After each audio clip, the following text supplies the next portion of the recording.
warahmatullahi wabarakatuh. Halo teman-teman semua, perkenalkan nama saya Puja Mulyawati. Saya perwakilan dari Posyandu Remaja Desa Tinggar.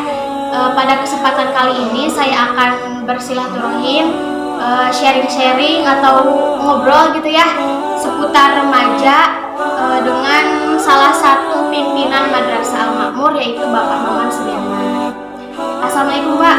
Waalaikumsalam warahmatullahi wabarakatuh. Bagaimana kabarnya? Alhamdulillah. Nah, pada kesempatan kali ini saya akan menanyakan beberapa hal, boleh nggak Pak? Ya boleh. Ya, terima kasih sebelumnya sudah mau meluangkan waktunya untuk berbincang-bincang dengan saya gitu ya Pak ya.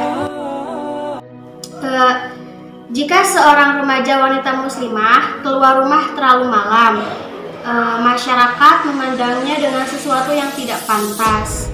Bagaimana pandangan Bapak dalam masalah ini? Ya, itu mungkin yang namanya remaja. Ketika keluar larut malam tentunya negatif yang timbul. Tapi menurut saya itu tergantung niatnya.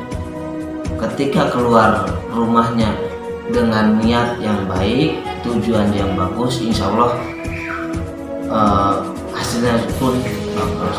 Adapun niatnya atau tujuannya yang jelek, tentunya bakal jelek. Itu kembali tergantung niatnya. Adapun alangkah baiknya, walaupun niat kita baik, tujuan kita bagus, tetap kalau bisa diusahakan ada yang mendampingi, yaitu salah satunya mahram kita. Kalau kita minimal ada yang menemani ketika keluar negeri. Kalau misalnya kita nih malam-malam misalnya mengadakan kumpulan organisasi misalnya, tidak didampingi oleh mahramnya tapi didampingi dengan rekannya, menurut Bapak gimana? Salah satunya mahram itu kan yang penting ada teman. Yang teman mungkin semahram. Salah satunya mungkin kalau wanita ya sama wanita lagi, kalau laki-laki mungkin sama laki-laki lagi. Insya Allah kalau udah ada teman, barangkali walaupun kita agak larut malam sedikit, insya Allah tidak akan jadi perbincangan orang lain. Nah, selanjutnya yang kedua yang tanyakan, zaman ini gitu, remaja udah jarang banget pergi mengaji gitu. Ada yang sibuk, ada yang beralasan banyak tugas, atau ada juga gitu yang sibuk buat main gadget. Nah, menurut Bapak bagaimana sih cara menghadapi masalah ini? Untuk menghadapi masalah ini diantaranya berarti gimana caranya supaya anak remaja suka mengaji lagi, ya, pergi mengaji lagi seperti dulu. Seperti dulu. Sebenarnya gampang. Menurut saya itu karena salah satu faktor anak remaja tidak mengaji itu karena salah satu faktor dari orang tua. Kalau orang tua benar-benar sungguh-sungguh untuk atau ingin memiliki anak yang soleh dan soleha, insya Allah setiap saat mungkin anak itu selalu diawasi pergi ngaji atau tidak, sudah melaksanakan sholat atau tidak, itu salah satu. Jadi faktor yang pertama itu karena faktor orang tua atau faktor dari keluarga. Yang kedua karena faktor lingkungan.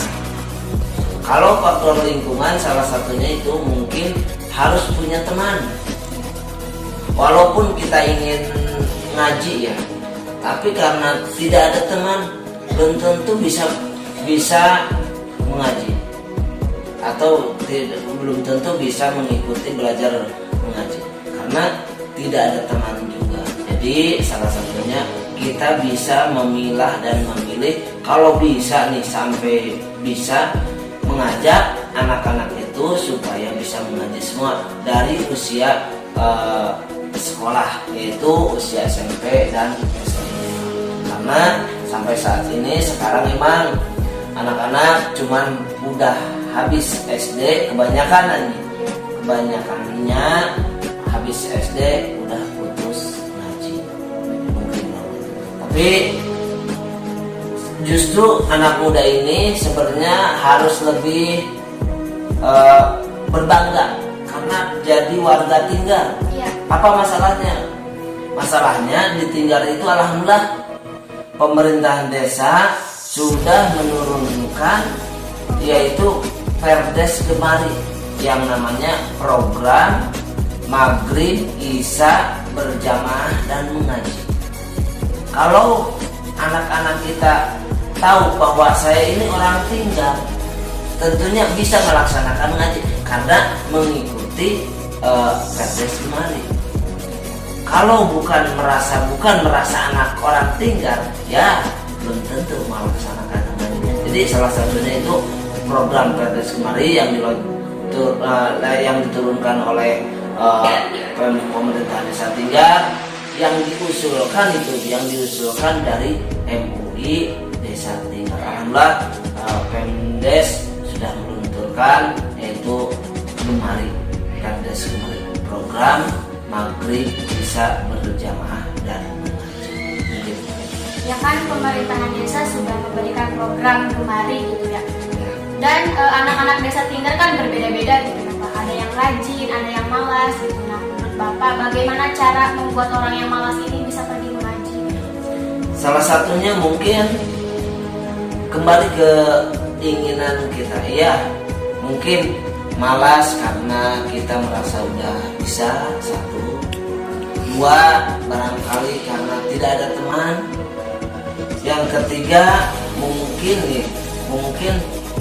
situasi dan kondisi di tempat pengajian. Tapi insya Allah semuanya di tempat pengajian untuk memfasilitasi kegiatan tambahan sebenarnya udah ada, dari alat rebana, hadroh dan lain sebagainya.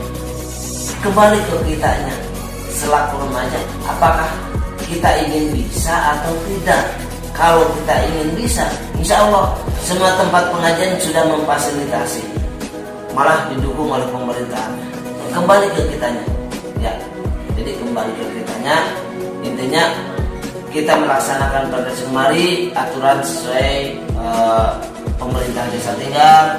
Yang kedua, faktor dari orang tua, mungkin khususnya dari orang tua. Yang ketiga, niat kembali ke kitanya, mau bisa atau tidak. Kalau mau bisa, oke, laksanakan untuk kita, ya. Karena meskipun sehebat apapun desa, kalau kita yang nggak punya keinginan ya percuma ya. Jadi harus punya keinginan. Keinginan dulu, diniati yang baik, ya walau demikian. Nah, selanjutnya menurut pandangan Bapak, remaja yang berakhlak mulia itu yang seperti apa? Nah, kalau yang dinamakan akhlak yang mulia, mungkin menurut saya nih ya, menurut saya itu faktornya, satu, bisa dikatakan baik, dua, bisa dikatakan benar, tiga, bisa dikatakan ikhlas, mempunyai keikhlasan dan mempunyai istiqomah. Dikatakan baik, nah, susah juga nih yang namanya baik. Kadang menurut kita baik belum tentu baik di mata orang lain. Di mata orang lain baik belum tentu menurut kita baik. Jadi intinya ketika kita melaksanakan sesuatu hal harus dikonfirmasikan dulu, minimal sharing sama teman apakah ini bagus atau tidaknya, minimal pendapat lah. Insya Allah itu salah satunya, kita menjalankan ini baik enggak atau buruk menurut pandangan orang lain. Ketika banyak buruknya jangan dilaksanakan, walaupun menurut kita baik dan tujuannya seperti ini gitu. Tapi kan menurut pandangan orang lain banyak yang buruk, enggak ada salahnya untuk ditinggalkan. Barangkali bukan waktunya, bukan saatnya untuk dilaksanakan hari ini. Yang kedua, benar. Mungkin kalimat benar susah juga nih, tapi gampangnya ketika perkataan kita sesuai dengan perilaku kita, insya Allah di pandangan orang lain akan dikatakan benar. Tapi kalau tidak sesuai dengan perkataan, apa yang dilakukan mungkin belum tentu dikatakan benar. Jadi perbuatan sama ucapan itu minimal sinkron lah, sama ya, sama. Ikhlas ini khususnya anak-anak remaja, alhamdulillah berarti saat ini akan melaksanakan kegiatan untuk menimbulkan rasa tumbuh kecintaan khususnya dalam dunia organisasi keagamaan ya, barangkali itu. Ini yang dinamakan ikhlas tanpa pamrih, walaupun tidak ada imbalannya, insya Allah tetap eksis. Insya Allah itu salah satu. Kita berharap ini aja lah. Kalau kata salah satu mengatakan, buruhan itu sesuai apa yang kita kerjakan. Intinya itu aja. Tidak di dunia, mungkin nanti akan di akhirat. Itu aja. Berharap. Jadi jangan berharap dulu untuk masalah buruk ya, masalah imbalan. Tapi kita melaksanakan dulu, insya Allah suatu saat kebaikan akan timbul. Yang terakhir, istiqomah. Jangan patah semangat. Harus tetap berjuang. Walaupun kita berbuat baik, pasti banyak rintangan. Pasti banyak rintangan, banyak godaan, dan banyak hal-hal yang supaya kegiatan ini tidak berjalan. Tapi tetap kita istiqomah. Walaupun cuma satu orang, kalau intinya teman kita cuma punya 2 orang, tetap istiqomah untuk menjalankan kegiatan.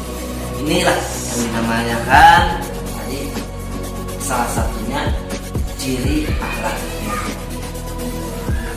Nah, selanjutnya nih yang terakhir gitu ya, ada pesan nggak yang ingin disampaikan oleh Bapak kepada remaja-remaja saat ini? Yang pertama, saya ucapkan terima kasih, alhamdulillah, apa yang diharapkan, apa yang dicita-citakan khususnya kepada para remaja, khususnya Desa Tinggar, ingin membuat lebih baik.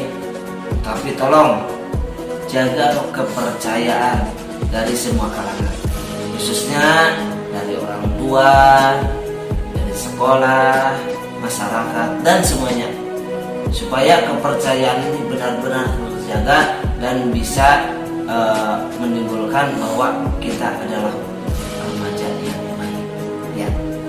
Yang kedua, ingat, Anda datang ke muka bumi ini mungkin dengan kesempatan yang besar, tapi tolong ingat kembali, tantangan juga besar. Intinya, ketika kita ada kesempatan, disitulah kita berenjak untuk membuat kebaikan. Ya, mungkin itu aja. Memang hidup di dunia ini tidak boleh disia-siakan, ya. Apalagi untuk remaja harus melakukan yang terbaik untuk diri sendiri, untuk keluarga, sekolah, masyarakat, dan desa. Karena salah satunya tulang punggungnya negara itu tergantung di pemuda dan pemudi.